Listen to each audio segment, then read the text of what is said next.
अरे महारानी, कब तक बच्चे का बहाना करके बैठी रहोगी? कब से कह रही बेटी दामाद आने वाले हैं, खाने की तैयारी कर लो। समझ में नहीं आती तुम्हें बात?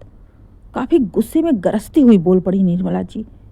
सास की बात सुन आकांक्षा की आंखों में आंसू आ गए। उसने अपनी मासूम सी बेटी की ओर देखते हुए बोला, माँ जी कैसे मैं उठूं? देख रही हैं ना आप कितना तेज बिट्टी को बुखार है। 1 मिनट भी उसे अकेला छोड़ नहीं सकती। ऐसे में मैं कैसे खाना बनाऊं?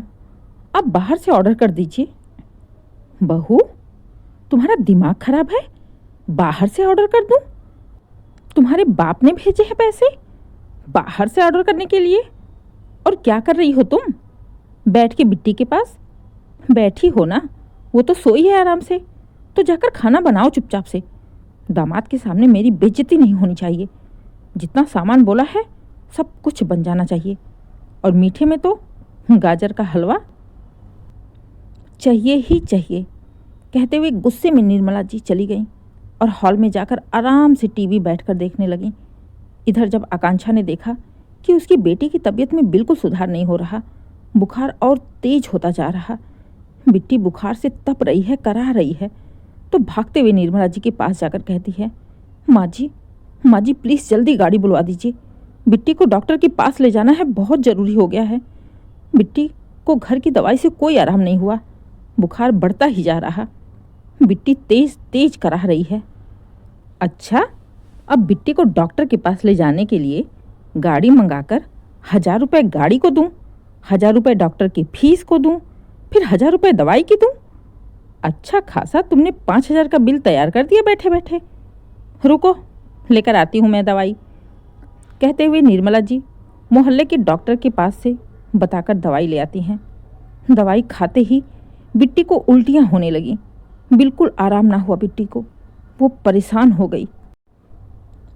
आकांक्षा बेटी को गोद में लिए रो पड़ी। उसे समझ में ही नहीं आ रहा था वो क्या करे। बार बार अपने पति राजेंद्र को फ़ोन लगा रही थी, लेकिन राजेंद्र का फ़ोन लग ही नहीं रहा था। वो 2 दिन के लिए ऑफिस के काम से गया था। रो पड़ी आकांक्षा। आंखों के आंसू रुकने के नाम ही नहीं ले रहे थे। क्या करे, कहाँ जाए? तभी निर्मला जी फिर गुस्से में कड़कती हुई आवाज में बोलती हैं, अरे बहू, कुछ तो शर्म कर लो। आज तो तुम मेरी इज्जत की लुटिया ही डुबो दोगी।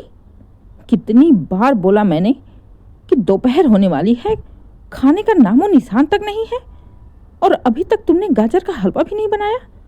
पता है ना दामाद जी को कितना पसंद है। लगातार बेटी के पास बैठी हूँ। अरे बैठने से उसको आराम हो जाएगा तो मैं बैठ जाती हूँ। जाकर तुम खाने की तैयारी करो।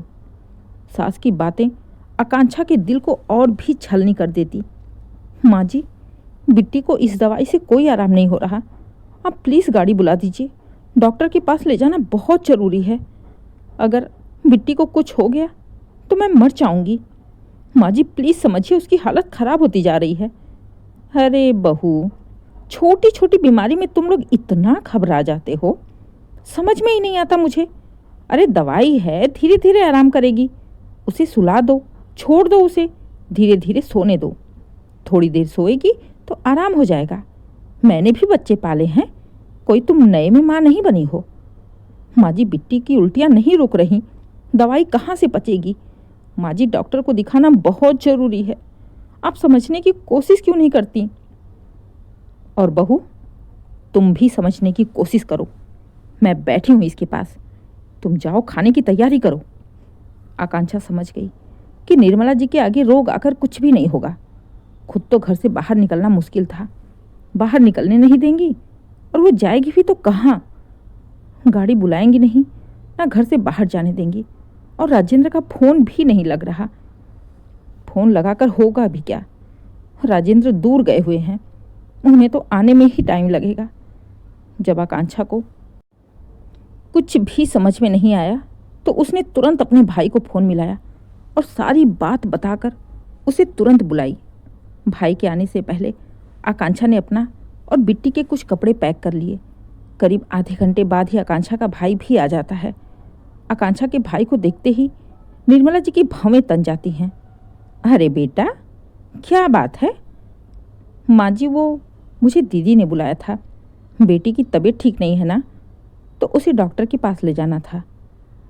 अरे तो हम क्या मर गए थे? बेटा हम भी तो दिखाई रहे हैं डॉक्टर के पास। बताओ, भाग कर मैं डॉक्टर के पास से दवा ले आई थी, फिर भी तुम्हें बुला लिया। चलो कोई बात नहीं, जाओ जल्दी से दिखा कर ला दो। बहू जरा जल्दी जाओ, जल्दी आओगी तभी तो घर का काम भी पड़ा हुआ है। भाई मेहमान आने वाले हैं। बेटा जरा जल्दी करना। अब निर्मला जी को कोई दिक्कत नहीं थी, क्योंकि अब आकांक्षा का भाई जाएगा डॉक्टर के पास, उसके खर्चे लगेंगे, उसके पैसे लगेंगे। निर्मला जी बड़ा ही मीठा बोलते हुए आकांक्षा के पास गई। बहू जल्दी जाओ, बेटी को दिखा के वापस भी तो लाना है। देखो क्या कहता है डॉक्टर, और थोड़ा जल्दी आने की कोशिश करना। आकांक्षा ने कुछ भी नहीं बोला, धीरे से अपना बैग अपने भाई को पकड़ाया और बेटी को गोद में लेकर निकल पड़ी। बैग देखते ही निर्मला जी ने कहा, बहू ये बैग कैसा? अब बैग ले जाने की क्या ज़रूरत है? आधा घंटा लगेगा मुश्किल से। जल्दी जाओ, जल्दी आओ। नहीं माँ जी, मैं अपने मायके जा रही हूँ। मैं नहीं आऊँगी यहाँ पर, कभी नहीं आऊँगी। ऐसे घर में मुझे बिल्कुल नहीं रहना, जहाँ पैसों की खातिर मेरी बच्ची को मरने के लिए छोड़ दिया है। मैं सुबह से आपसे पैसे मांग रही हूँ, गाड़ी बुलाने के लिए कह रही, लेकिन आप ना पैसे देने को तैयार हैं, ना गाड़ी बुलाने को तैयार हैं। अगर आपने टाइम पर पैसे दे दिए होते, गाड़ी बुला दी होती, तो मेरी बेटी की हालत इतनी नहीं बिगड़ती। मैं जा रही हूँ अपने मायके और कभी भी यहाँ नहीं आऊँगी, ऐसे घर में जहाँ बस मुझसे काम की उम्मीद की जा रही है। आपकी बेटी दामाद आ रहे हैं तो खुद बनाओ और खुद सेवा करो। गाजर का हलवा बनाओ, रसगुल्ला बनाओ, जो मर्जी बनाओ, मुझे नहीं मतलब। खुद की बेटी के लिए इतनी परेशानी और मेरी बेटी को मरने के लिए छोड़ दिया। खबरदार बहू, बहुत जबान चलने लगी तुम्हारी। भाई को देखकर कुछ ज़्यादा नहीं बोल रही? शर्म करो, दवाई लेकर आई थी मैं उसके लिए, और धमकी किसको देती हो? मत आना कभी, ज़रूरत भी नहीं है। नहीं बुलाऊंगी मैं तुम्हें। जैसे जा रही हो ना, वैसे ही मुंह उठाकर आओगी भी। नहीं ज़रूरत है तुम्हारी, मैं देख लूँगी अपना घर। माँ जी, मोहल्ले के डॉक्टर की दवाई और बिना मरीज को देखकर ये कैसी दवाई होती है? कुछ तो आराम होना चाहिए ना। सुबह की आई दवाई से आपको अभी भी समझ में नहीं आ रही बात? और रही बात यहाँ आने की, तो मैं इस घर में कभी नहीं आऊँगी, ऐसे लोगों के बीच में जहाँ किसी की जान की कीमत से भी ज़्यादा रुपए को अहमियत दी जाए। कहते हुए आकांक्षा चली गई। आकांक्षा सीधे डॉक्टर के पास गई। डॉक्टर ने जब बिट्टी को देखा, उसे तुरंत एडमिट कर लिया, क्योंकि उल्टियों की वजह से, कुछ ना खाने पीने की वजह से बिट्टी काफ़ी कमज़ोर हो गई थी। ऊपर से बुखार तेज था, सर में दर्द था, उसे टाइफाइड हुआ था और बहुत ही बुरी तरह से वो कमज़ोर भी हो गई थी। आकांक्षा ने अपने ससुराल में फ़ोन करके बिट्टी के एडमिट होने की बात नहीं बताई। आकांक्षा के जाने के बाद निर्मला जी भी बेटी दामाद को सारी बात बताकर 2 दिन बाद खाने पर बुलाया।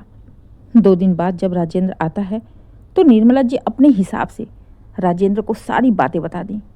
गुस्से में राजेंद्र आकांक्षा को फ़ोन करता है। आकांक्षा, ये क्या तरीका है? तुम मायके जाके बैठ गई हो? शर्म नहीं आती तुम्हें? मेरी पीठ पीछे तुम माँ से लड़ती हो, झगड़ती हो, मायके चली गई। पति की बात सुनकर रो पड़ी आकांक्षा। उसने राजेंद्र को बस इतना ही कहा, राजेंद्र, आप माँ को बिना कुछ बोले जो एड्रेस भेज रही हूँ वहाँ पर चले आओ और सब कुछ अपनी आंखों से देख लो। शायद मुझे कुछ कहने की ज़रूरत ही ना पड़े। आकांक्षा ने अस्पताल का पता बताकर फ़ोन काट दिया। राजेंद्र तुरंत ही आधे घंटे के अंदर में अस्पताल पहुंच गया। बेटी को एडमिट देख भागता हुआ डॉक्टर के पास गया। डॉक्टर ने जब बिट्टी के बारे में, उसकी तबीयत के बारे में राजेंद्र को बताया, राजेंद्र वहीं सर पकड़ के रो पड़ा। उसकी बेटी की इतनी हालत ख़राब थी, उसे पता भी नहीं था। भागते हुए आकांक्षा के पास गया। आकांक्षा, ये क्या है? तुमने मुझे बताया भी नहीं कि बेटी की इतनी तबीयत खराब है। तुम माँ हो तो मैं भी बाप हूं उसका। राजेंद्र की आंखों में आंसू थे। राजेंद्र, मैंने तुम्हें बहुत फ़ोन किया, तुम्हारा फ़ोन नहीं लग रहा था। फिर मैंने माँ जी को बोला भी, माँ जी गाड़ी बुला दीजिए, बिट्टी को डॉक्टर को दिखाना बहुत ज़रूरी है। लेकिन शायद माँ जी को बिट्टी की जान से प्यारे पैसे थे, इसलिए उन्होंने मोहल्ले के डॉक्टर से दवाई ले आई। वो भी आराम ना हुआ। इसके बाद भी माँ जी बिट्टी को दिखाने को तैयार ही नहीं थी। इधर उधर से दवाई ला लाकर खिलाई जा रही थी। दवाइयों का उल्टा सीधा असर बच्ची के ऊपर हुआ। फिर भी माँ जी को कोई फर्क नहीं पड़ा। उन्हें बस गाजर का हलवा और बेटी दामाद के स्वागत की तैयारी करनी थी। राजेंद्र, बिट्टी की जो भी हालत हुई है, ये सब तुम्हारी माँ की वजह से हुई है। अगर मेरी बेटी को कुछ हो गया तो मैं तुम्हारी माँ को कभी माफ़ नहीं करूँगी। मैं जिंदगी भर उनका मुंह नहीं देखूंगी। सारी बात सुनकर राजेंद्र खुद परेशान था, हैरान था कि उसकी अपनी माँ उसकी बेटी के साथ ऐसा कर रही थी, उस मासूम से बच्ची के साथ। जबकि राजेंद्र अपनी सारी सैलरी का पैसा अपनी माँ को देता था, क्योंकि शुरू से ही निर्मला जी घर की सारी जिम्मेदारी देखती थी। घर में क्या लाना है, क्या नहीं लाना है, किसे क्या देना है, रिश्तेदारों तक की जिम्मेदारी निर्मला जी पर ही थी। इसलिए राजेंद्र उनको अपनी सैलरी का पैसा देकर निश्चिंत रहता था कि माँ सब कुछ देख लेंगी। लेकिन आज उसे पता चला कि माँ सब कुछ तो देखती हैं, बस उसके परिवार को छोड़कर। डॉक्टर से बात करके राजेंद्र बिट्टी का अच्छे से अच्छा इलाज करवाता है। करीब 2 घंटे बाद निर्मला जी का फ़ोन आता है। राजेंद्र, बेटा तुम कहाँ हो? तुम्हारे जीजा जी आए हैं, तुम्हें पूछ रहे हैं, तुम आते ही निकल गए। पहली बार ऐसा हुआ कि राजेंद्र को अपनी माँ की बातें कांटों की तरह लगी। जी में आया फ़ोन पर ही माँ से पूछे कि उसने उसके परिवार के साथ ऐसा क्यों किया। लेकिन अस्पताल था, वहाँ पर चीखना चिल्लाना नहीं था, इसलिए राजेंद्र मन मार कर रह गया। लेकिन जब बार बार निर्मला जी का फ़ोन आने लगा तो राजेंद्र कुछ सोचते हुए आकांक्षा से कहता है, आकांक्षा तुम थोड़ी देर बिट्टी का ध्यान रखो, मैं बस गया और आया। नहीं राजेंद्र, मैं अब अकेली नहीं रह पाऊंगी। मैं अपनी बेटी को ऐसी हालत में नहीं देख पाऊंगी। तुम्हारे नहीं रहते हुए मैंने बहुत झेला है, कहते हुए रो पड़ी आकांक्षा। आकांक्षा की बात सुन राजेंद्र की आंखों में आंसू आ गए। उसका गला रूंध गया। बड़ी हिम्मत करके उसने कहा, आकांक्षा बस आधा घंटा दे दो मुझे, इसके बाद मैं तुम दोनों को कभी भी अकेला नहीं छोड़ूंगा। आकांक्षा ने कुछ भी नहीं बोला। राजेंद्र तुरंत अपने घर जाता है। जैसे ही हॉल में पहुंचता है तो खाने की टेबल पर उसके बहन, जीजाजी, माँ बैठी किसी बात पर जोर जोर से ठहाके लग रहे थे। टेबल पर तरह तरह के पकवान रखे हुए थे। पनीर की सब्जी, पूड़ी, सलाद, रायता, पापड़, अचार, पुलाव, दही भल्ले और साथ ही साथ सबका फेवरेट गाजर का हलवा। इतना सब कुछ माँ ने बनाया था। राजेंद्र ने ध्यान से अपनी माँ की ओर देखा। उनके चेहरे पर तो बिट्टी को लेकर जरा सा भी चिंता नहीं थी, बल्कि बेटी और दामाद को देखकर चेहरे की रौनक बढ़ गई थी। खुशी देखते ही बन रही थी। जैसे ही निर्मला जी की नज़र राजेंद्र पर पड़ी, चेहरा तुरंत ही मुरझा गया। निर्मला जी का राजेंद्र के पास आकर कहती हैं, बेटा तुम कब आए? आओ बैठो। कैसी है बिट्टी? आराम तो है ना उसे? आओ, थके होगे, बैठो।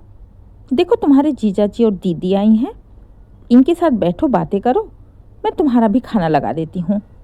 राजेंद्र ने बड़े ही ध्यान से अपनी माँ की ओर देखा। कैसे माँ उसे देखते ही एकदम से बदल गई, एकदम से सीरियस हो गई। लेकिन इस सीरियस में भी बेटी दामाद को इम्पोर्टेंस देना नहीं भूली। माँ, मैं यहाँ बैठने और तुम्हारी तरह तरह के पकवान खाने नहीं आया हूँ। मेरी बेटी और मेरी पत्नी 2 दिन से बिना खाए पिए पड़ी हैं। मैं ये पकवान कैसे खा सकता हूँ? और माँ, मुझे तो ये समझ में नहीं आ रहा कि आपकी हिम्मत कैसे हुई। आप इतने पकवान बना ली, आपको जरा सी भी बिट्टी की चिंता नहीं है? क्या हालत बना दिया आपने उसका? मैंने क्या किया बेटा? और क्यों 2 दिन से नहीं खाई है माँ बेटी? मायके ही तो जाके बैठी है ना। अच्छा, अब समझी। तो महारानी ने चढ़ा दिया मेरे खिलाफ मेरे बेटे को। नहीं तो आज तक तुमने कभी अपनी माँ से ऐसी बातें नहीं की थी बेटा। शायद यही मेरी गलती है माँ, जो आज तक मैं तुमसे ऐसी बातें नहीं की। मैंने अपनी पत्नी को भी कभी मालकिन नहीं समझा, उसे भी कोई हक नहीं दिया, क्योंकि आप इस घर की बड़ी थी। मैंने अपने पैसे रुपए, अपनी सारी सैलरी आपको देता था, ताकि आप सबका ख्याल बराबर रखेंगी, घर की बड़ी मुखिया हो। ये ख्याल रखा आपने? मेरी बेटी को मौत के मुंह में ढकेल दिया और यहाँ पर बैठ के पकवान बना रही हो। माँ, मुझे सब कुछ पता चल गया है। आज मेरी बेटी की जो भी हालत है आपकी वजह से है। अगर बिट्टी को कुछ भी हो गया तो तरस जाओगे आप अपने बेटे का मुंह देखने के लिए। फिलहाल मैं यहाँ बैठने नहीं आया हूँ, मेरा कुछ सामान रह गया, उसे लेने आया हूँ। माँ, मैं जा रहा हूँ यहाँ से हमेशा के लिए। अपनी पत्नी और बच्ची को लेकर कहीं और किराए के मकान में रहूँगा, लेकिन ऐसा अपना घर और ऐसे अपनों के साथ बिल्कुल नहीं रह सकता मैं। कहते हुए राजेंद्र तुरंत अपने कमरे में गया। अपना, आकांक्षा का और बेटी के कुछ कपड़े पैक करके तुरंत ही निकल गया। निर्मला जी राजेंद्र को रोकती रह गई, रोती रह गई, चिल्लाती रह गई, लेकिन राजेंद्र की आंखों के आगे इस समय बिट्टी की हालत थी। आखिर था तो वो भी एक बाप ही ना। निर्मला जी की उसने एक ना सुनी और तुरंत ही बैग लेकर निकल गया हॉस्पिटल। बैग के साथ उसने आकांक्षा को उसके मायके भेजा नहाने के लिए और खुद हॉस्पिटल में बेटी के पास रुका। करीब 10 दिन बाद बिट्टी को आराम हुआ, अस्पताल से छूट गई। इतने दिनों में राजेंद्र ने किराए के मकान भी ढूंढ लिया, सारी व्यवस्था भी कर ली। बिट्टी को अस्पताल से लेकर वो तुरंत चला भी गया। निर्मला जी को जब पता चला राजेंद्र सच में किराए का मकान लेकर रहने लगा है, तो बड़ी मुश्किल से राजेंद्र का पता करके रोती हुई राजेंद्र के पास गई। बेटा, प्लीज़ अपनी माँ को माफ़ कर दो, मुझसे बहुत बड़ी गलती हो गई, लेकिन मैं ऐसी गलती दोबारा नहीं करूँगी। बेटा, घर चलो, तुम्हारे बिना वो घर सूना है। मैं तुम्हारी माँ हूँ, अपनी माँ से अपने आप को दूर मत करो। नहीं माँ, जैसे तुम माँ हो वैसे मैं भी बाप हूँ। मैं अपनी बच्ची की हालत ज़िंदगी में नहीं भूल सकता। मैं उस घर में कभी वापस नहीं आऊँगा। नहीं बेटा, ऐसा मत कहो। अगर तुम नहीं आओगे तो मैं जीते जी मर जाऊँगी। माँ, अब इन सब बातों का मुझ पर कोई असर नहीं पड़ने वाला। हाँ, रही बात आपकी, तो अगर आप चाहती हो कि मैं आपके पास आऊँ तो बिल्कुल आऊँगा, मैं आपसे मिलने आता रहूँगा। लेकिन आप ये सोचो कि मैं अपनी पत्नी और बच्चे के साथ उस घर में आऊँ रहने, तो ये मुश्किल है। आप जाओ, अपनी बेटी और दामाद की खातिरदारी में ही रहो। हफ्ते में 2-2, 3-3 दिन उन्हें लंच पर, डिनर पर बुलाओ, पकवान खिलाओ। यहाँ पर कम से कम मेरी पत्नी आज़ाद तो रहेगी।